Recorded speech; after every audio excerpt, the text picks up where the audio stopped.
You're now listening to Jian ASEAN, the voice of discovery and sharing. Anything can happen Friday. The art and cultural side of Southeast Asia. Hello and welcome back to Jian ASEAN. You're with Gowri here on your Anything Can Happen Friday. And today I am talking to Jian, who is joining us all the way from Singapore. And he is the co-founder of ViddSee. Hello, good morning. Hi, good morning, Gowri. Thank you so much for making time to join us today. My pleasure. Right, so let's start with a little background for our listeners. Tell us what ViddSee is all about. So ViddSee is an online video platform where you can watch the best Asian short films all in one place itself. And maybe just a little background about ViddSee itself. ViddSee started around 2.5 years ago. We are based in Singapore. But what we do is actually we curate short films from all around Asia and actually stream them through our platform, through our mobile apps, and also through our website itself, where users and audience can actually easily discover very interesting Asian short films. Mm-hmm. And so this is not only available on the website, it's available on your mobile as well. Yes, correct. So we have a mobile app, which is both on Android as well as iOS.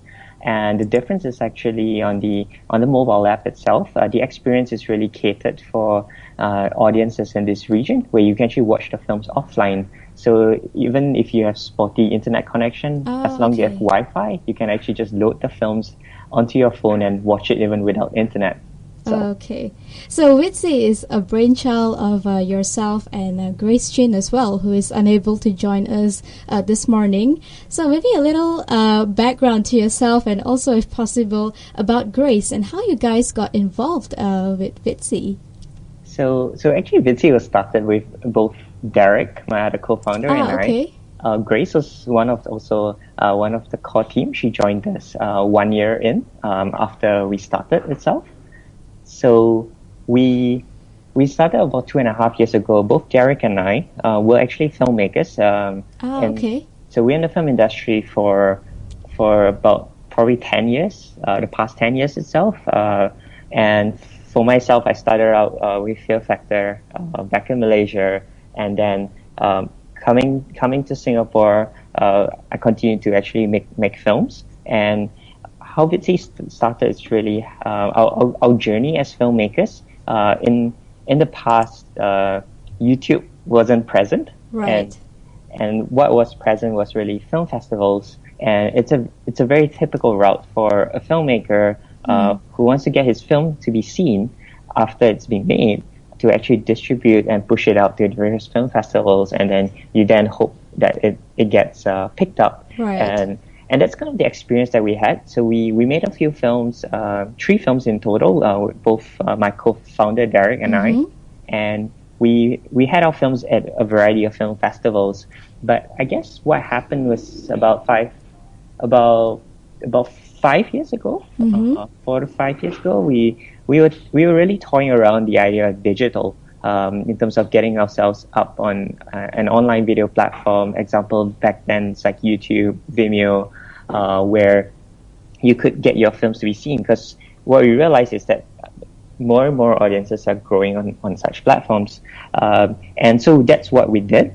We experimented, we pushed our films up online, but we faced a new roadblock, which was even though your film might be validated by a set of jury or a film festival, but what happens when it goes up online, it's no different from any other baby video, cat video, any other user-generated content itself.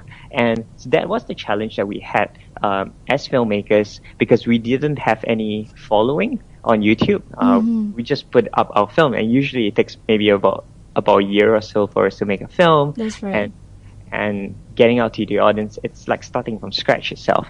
So for us was, I guess, seeing this problem as a filmmaker, but having our backgrounds as engineers, as well as also we also used to, in our day jobs, we actually built internet platforms. Okay. And so that was kind of the combination of both a pain as a filmmaker as well as also wanting to being able to actually build platforms to be able. What we wanted to do was connect both together and to actually what if a place could exist where filmmakers like us could actually get their films out to an audience, and instead of having the audience wait another half a year for the next film, Right. the audience can be entertained every day by great stories by filmmakers.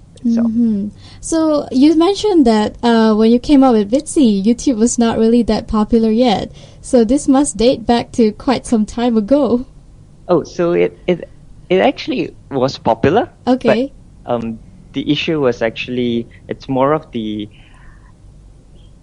sea of content.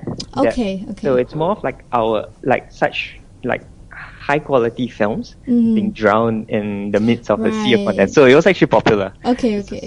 That its discovery of good stories is difficult. Okay. So how ViddSee started out was based on your films and the films that Derek made as well. Those were the core films that started out with ViddSee. Is that right? So we kind of actually put our films into the platform, but then our films weren't the first few films. Oh, okay. It was like part of the collection of films itself. So we didn't position it in a way that it was like our films going out, but rather we actually fronted it with other filmmakers' films. Because through our journey as filmmakers, we've been to various film festivals and we've really watched really amazing stories. But then it's really a pity when if you ask anybody outside, people who are not involved in the film scene, hey, have you actually watched this film? You'd be surprised that a lot of people have not actually watched such films. And for us, it was a real pity because these are films and by filmmakers who are actually making films in the cinema, and it's for a mass market. It's not art house films. But yeah, at the same point of time, the mass audience itself haven't actually gotten access to it. So for us was really, when we started off ViddSee, was really to front our platform with a variety of these filmmakers, which we thought were really, they had really great stories. Okay. Do you only feature independent filmmakers who are struggling to get their works out there to reach out to people? For us, it's not really only for independent filmmakers who are struggling, but I guess filmmakers like James Lee, renowned feature film director in Malaysia itself, he has his own online following. He has been making films online. So for him, also we will work very closely together because again, the internet space it's a wide and vast audience itself. Right. And so we do work with also renowned filmmakers like James Lee, in a way, because what happens is that when two people work together, it amplifies the audience and the kind of like the discovery of it a lot more itself. So, but yeah, at the same point of time, we also work with very upcoming filmmakers. We had a filmmaker who is like a 17-year-old out of high school, no background in filmmaking, but had a film. And when it came into our platform, submitted to us, we watched it and were like, wow, who's this filmmaker? We thought it was like a professional in the industry kind of filmmaker. And then later on, we discovered, hey, this is like a 17-year-old. Wow. Right. So it really ranges from that, and that's kind of like the beauty when you it's not just about the connections on knowing which big names are out there, but rather having an open platform where somebody who just has a end product, which is a film, wanting to get it discovered by an audience outside, and that's kind of where we fit in and how we actually help a variety of filmmakers. Okay, so it's more of a platform for filmmakers from all walks of life to come together and share their works on this platform that's available to reach out to more people. Yes, so that's on the filmmaker and because what we are constantly doing is actually on the audience end too, to actually constantly build an audience base for these filmmakers itself too. Okay, so we will take a short break. When we come back, we will talk more from the audience perspective and how you are working your part on ViddSee to cater to this audience. Anything can happen Friday. The art and cultural side of Southeast Asia. Hello and welcome back to Durian ASEAN. You're still with Gowri here on your Anything Can Happen Friday. And with me, I have Jian, who's joining us all the way from Singapore. And he is the co-founder of ViddSee, an online platform for Southeast Asian films. So, Jian, tell us about how do you pick your films for ViddSee? I'm sure there are tons of movies out there. You must have a certain criteria or a specific theme that you guys try to follow. Yes. So our films actually range from a variety, from like inspirational films all the way to drama, comedy, documentary, and even animation. So it's a very wide range of films that we have on our platform. And the way we curate our films, it really consists between production quality, in terms of story, and also in terms of accessibility, where we know we are curating for an internet audience, and oftentimes we want to actually be able to curate stories which a mass market is able to actually watch it and potentially actually share the film itself. So that's kind of the basis of how we curate our films. Okay. And is there any specific storyline that you look for, something that the local audience can connect to, or do you accept a universal theme as well? So it really varies from different filmmakers itself. Okay. So we don't particularly narrow in on a particular storyline itself. Okay. But more often times it's really just by virtue of the filmmaker making films in their very own country. Naturally, we actually see a lot of films which have very strong local stories in their films itself. Okay. And how do you get these films? Do you have a sort of a partnership with the film festivals around, or do you actually go down to the grassroots and try to look for filmmakers who are telling great stories? How do you do it? So it's actually a mixture of multiple things, like what you mentioned. So we partner up with the largest film festivals in Asia itself, where the festivals themselves also curate films to be on our platform because they have a presence of a channel also on our platform.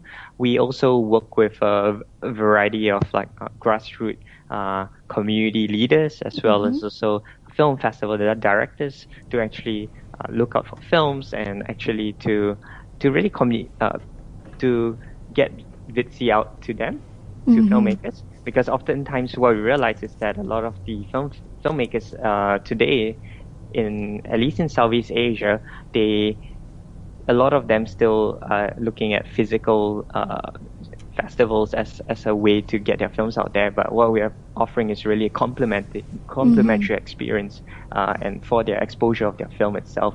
So it's a combination of both that we actually do to get ourselves out there. Yeah. And do you get to make the decisions, or do you constantly have debates and arguments with your co-founders as well?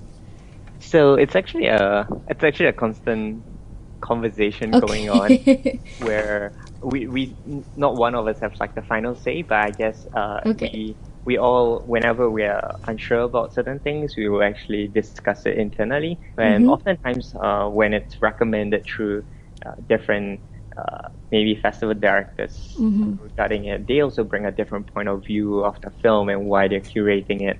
So oftentimes there's always a dialogue behind the decision. Okay.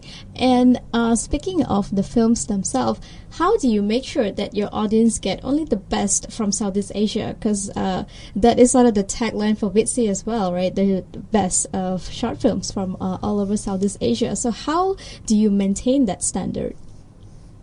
So choosing the best films from all over Southeast Asia or even Asia itself is really to do with having locals also identifying with the stories and choosing the stories themselves, because usually locals would also understand the nuances and the local stories and how it actually plays out when it's told in the form of a film itself. So we work with various local people to actually identify such stories out there itself.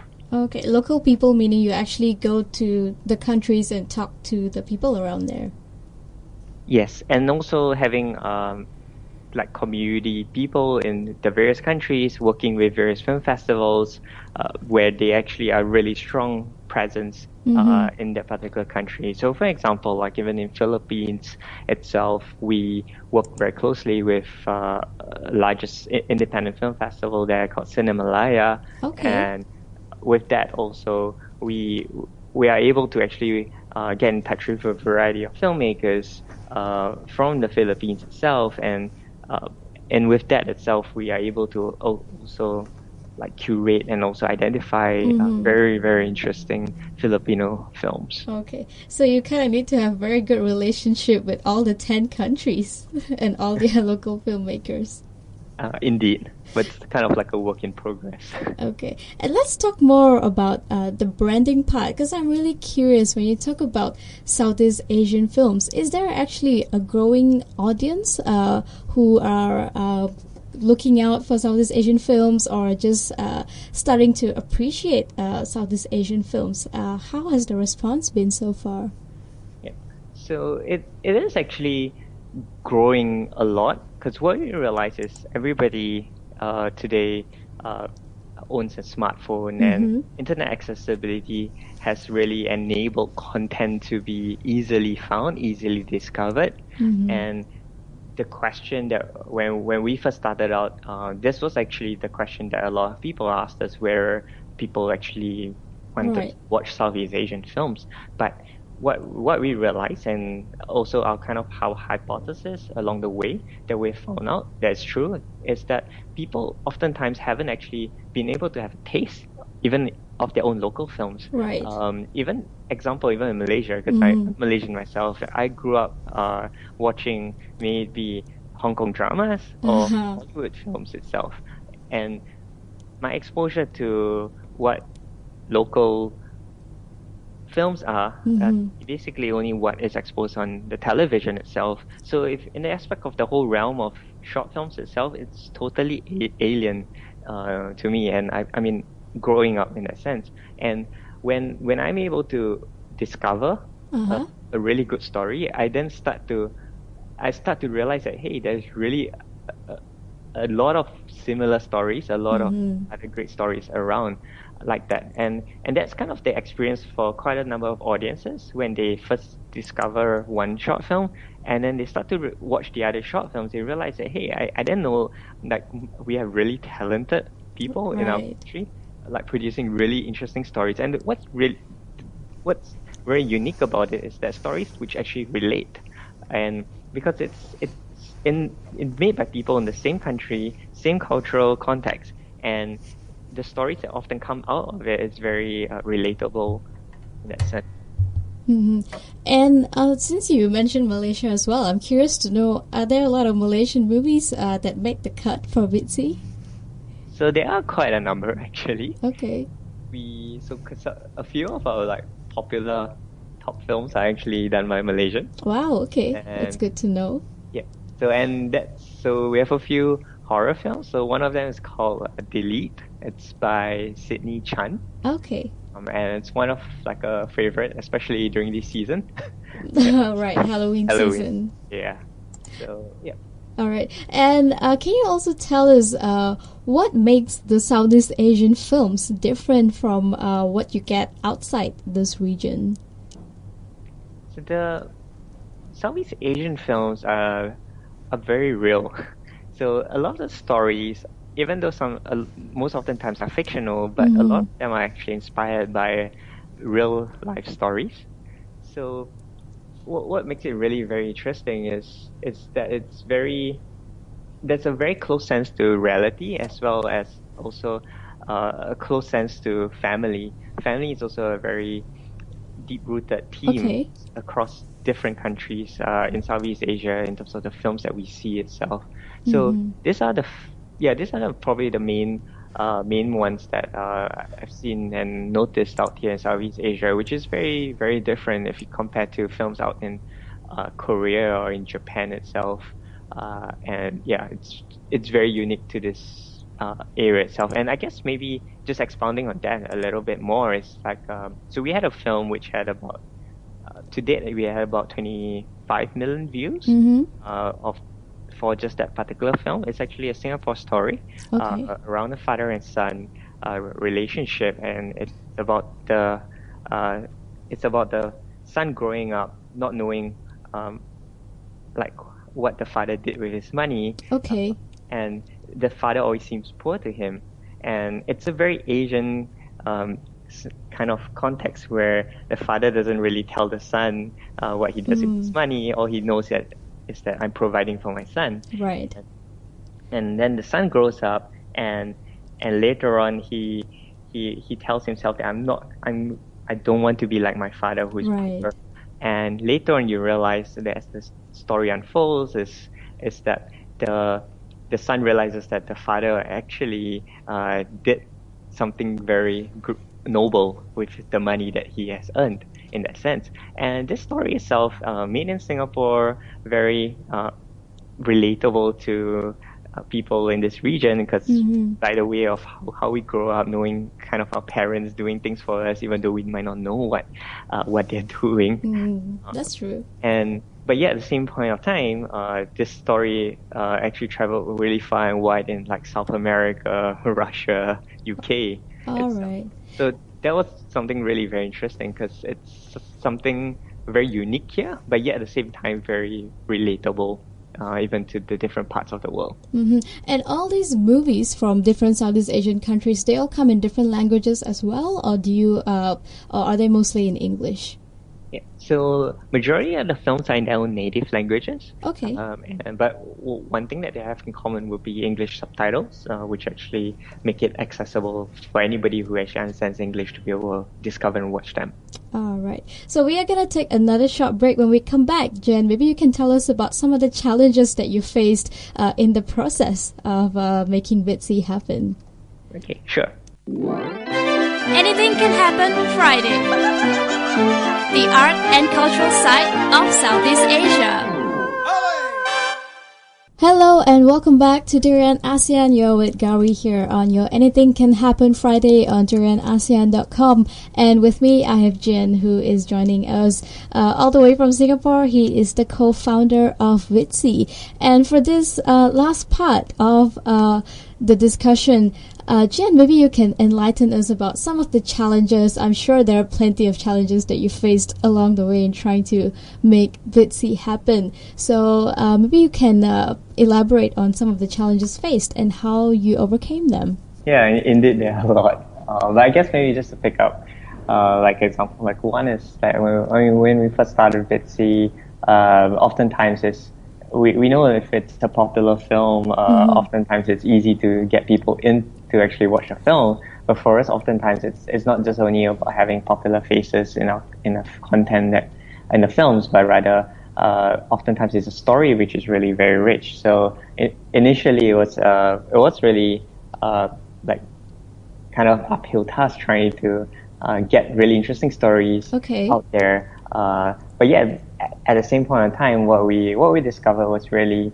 how as we contextualize stories, people start to not only just look at, is there a popular film there, or is there a popular face or actor in your film, but rather people actually are looking for stories which you relate to them itself. And that's something that we realized along the way, and that we actually started to grow a lot more on that itself, where we basically contextualize films to an audience and make it easily discoverable, and for audiences to actually be able to actually want to watch such films itself. So that's one of the challenges itself. I guess maybe another one would probably be kind of growing. So to date every month we have around 2 million unique users. The platform. So we've grown really tremendously, quite a lot in the past 1 year. Maybe 1 year ago we're doing about 30,000 a month. So it's definitely grown quite a bit. And for us, it's really how do we actually get out there to more people? And that was the challenge we faced last year itself. But what we realized that even as we entered new markets, as we the beauty about like analytics on an internet platform is that you can actually identify where your audiences are coming from, what actually makes them tick, and what makes them really excited about the platform itself. And for us was last year we started out in Philippines, where initially our market was really around Singapore, Malaysia when we first started off, and when we were in the Philippines itself, it was just we were just going crazy there. Right. So, the audiences, I mean, and it was really very interesting for us. And I guess for us, when we saw that, we were like, hey, you know what? It's time to really grow in Philippines, understand the audience there, and really also kind of entertain them with stories that perhaps that they find interesting itself. And speaking of these films as well, what do you think contributed to that growth that you have 2 million viewers right now on average? So it's a combination of a number of factors itself. One is definitely local stories which have never been discovered before, being able to be shared very easily on an online space itself. So that's definitely one of the factors, and oftentimes one of the areas of people actually discovering ViddSee itself. And after that, it's actually kind of the technology and the way ViddSee is built itself. Is that apart from discovering the films that you were initially interested in, what we do is we actually recommend films, which are not only from what you initially discovered, but also similar to the films that you like. So, for example, in Philippines, they initially might discover a love story coming in from Philippines, but after a while, they get recommended love stories from Taiwan, love stories from Malaysia itself, and that's the kind of product that we're built on our back end to be able to actually understand the user and then recommending the users with stories that he or she might like. Okay, and you keep your movies short as well. What's the maximum length for your short films? So our typical short film on average is around 10 minutes. We don't really have a maximum length, but but most often times the max that we have actually gone is around half an hour for a film itself. Because oftentimes the decision factor of the film actually getting onto ViddSee itself is more around the story, and if the story can actually be told in a shorter period of time, that's great. But if the story itself needs to take a longer period of time to unfold, then we would also accept it in that sense. Yeah. Okay, and lastly, what are the future plans for ViddSee? Are you planning to expand into Asia? Are you trying to also set up a similar platform for other filmmakers from the European region, maybe?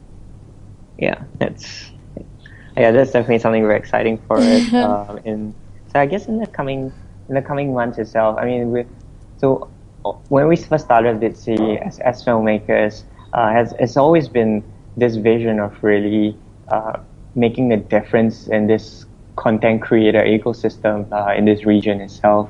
And for us, it's really kickstarting careers, and that's what we have seen in the past year itself, where creators themselves are able to get new jobs, new films being made through ViddSee, or how ViddSee made them discover it itself. And I guess what moving forward and charting forward is really growing this piece out, where filmmakers, they might just come out of film school, or maybe not even film trained, but they have the skills of making a film, to be able to use ViddSee as a platform to actually get their films to be discovered, potentially get their next project to be made itself, their next film to be made itself.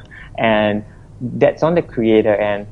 In terms of the audience end of things, where we're growing a lot more in this coming months is actually in Indonesia and in Taiwan itself. So we have actually localized our marketing in these various countries. We've grown communities in these countries also, where users can easily discover stories in Bahasa Indonesia or in traditional Chinese in this particular country. So this is kind of like what we're doing in the next 6 months. But I guess in the coming 2 years ahead, I guess that's something that we will definitely be growing all around Asia, and essentially being a mobile cinema in that sense, because as much as how cinema used to be a place and that brought people in the past together to watch stories, with the mobile phones today, with everybody, there are people owning more mobile phones than actually personal computers. What becomes really interesting is that this becomes a gateway for anybody with a mobile phone to easily discover stories itself. So that's kind of the vision and where we are growing towards also. Okay, and I think that's a good note to end on. We're already at the end of our discussion. Thank you so much, Jian, for joining us this morning and enlightening us about the vision of ViddSee and how you are sharing all these stories from Southeast Asia with the rest of the world. Thank you, Gowri.